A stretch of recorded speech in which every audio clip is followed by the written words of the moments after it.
This is my audience. Okay. And he's gonna be holding the camera for me.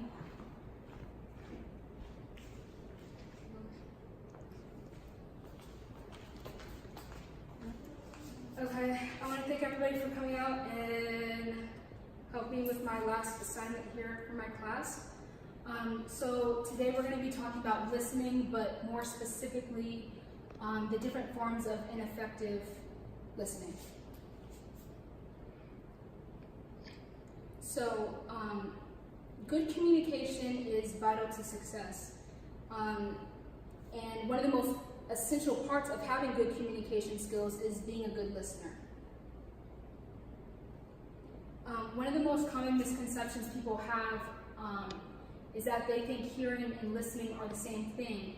And in a lot of ways they are similar, but also they are very different.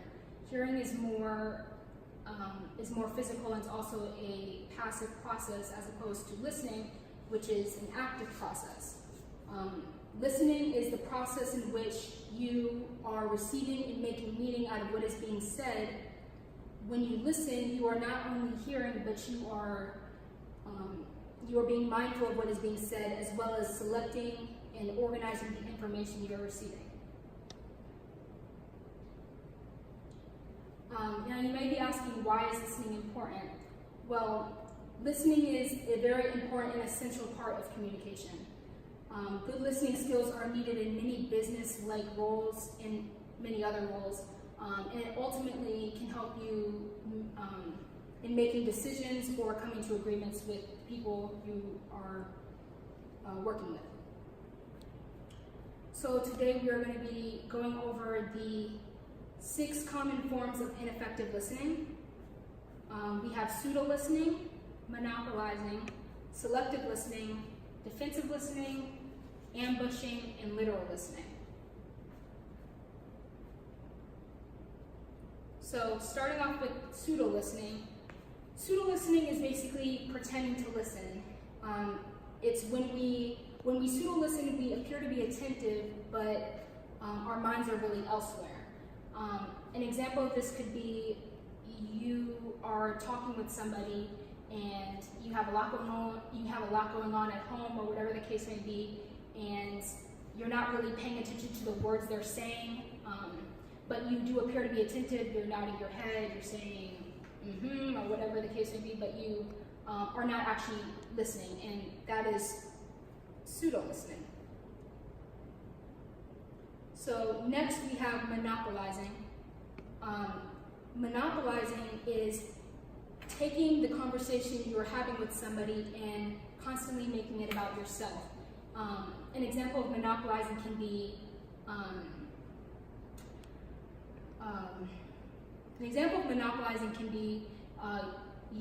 your friend is upset and she called you on the phone and she told you that her dog died, and you go out and say, oh, well, my dog died 3 weeks ago.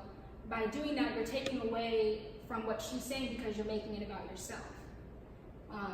Another form of monopolizing can be interrupting, and an example of that could just be somebody talking and somebody's speaking to you and you're constantly interjecting and not letting them finish the entirety of what they're trying to say.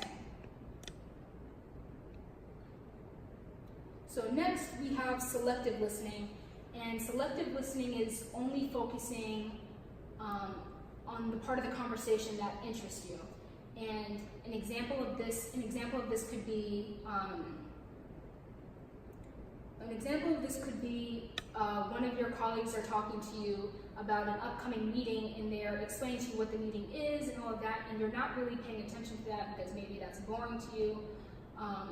But at the end of their conversation, they say something about free food at the end of the meeting, and then your ears perk up and you're like, oh, free food. That is selective listening. It's only hearing what you want to hear out of the conversation and pretty much ignoring the rest of what the speaker is saying. Next, we have defensive listening, and defensive listening is taking everything somebody is saying to you as a personal attack or criticism, or it has some type of undertone that is negative, or something like that. But an example of defensive listening could be your friend is talking to you and he says, have you ever thought about wearing braces? And you get up in arms and you're like, oh, well, are you saying that my teeth are crooked? Are you making fun of me? That's basically defensive listening. It's like when the speaker doesn't have any negative thing towards you, but you assume that they're out to get you or that they're attacking you, when that's not the case. Okay. Next, we have ambushing. And ambushing is listening with the purpose of shutting down or attacking the speaker. We see this happening a lot in politics, but it also happens in a lot of argumentative type of settings where you take bits and pieces of what the person is saying and then you end up using it against them, or you shut down those ideas and you don't give them a chance to finish the entirety of what they're saying. That is ambushing. And next, and last but not least, we have literal listening. Literal listening is only listening to the content level of meaning and ignoring the relationship level of meaning. An example of this could be used in sarcasm. If I came into work and I was wearing a clown outfit, and one of my colleagues came up to me and said, Asia, that's a nice outfit, while they're rolling their eyes and shaking their head. And to me, what a literal listener does is they will take that and be like, oh, they like my outfit. Like, they ignore the fact that their body language and the way they said it, and all they heard was, that's a nice outfit, instead of how the person intended it to come across as a sarcastic type of way.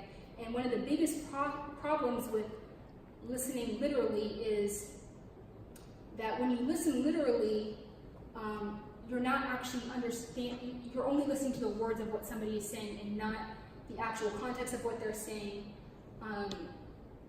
And the problem with that is that by listening literally, you don't understand what is actually being communicated to you. So hopefully me going through these 7 forms of ineffective listening, you have a better understanding of how to be a better listener, a more effective listener. And you want to understand what the importance of listening is, because communication is so important and it is needed in many different aspects in life. It's important to know and understand how to be a more effective listener, because ultimately you want to be able to have good communication skills, because it gets you where you need to be in life. So I want to thank everybody for showing up and listening to my presentation. Can you just do a panel of the audience? Okay, thank you.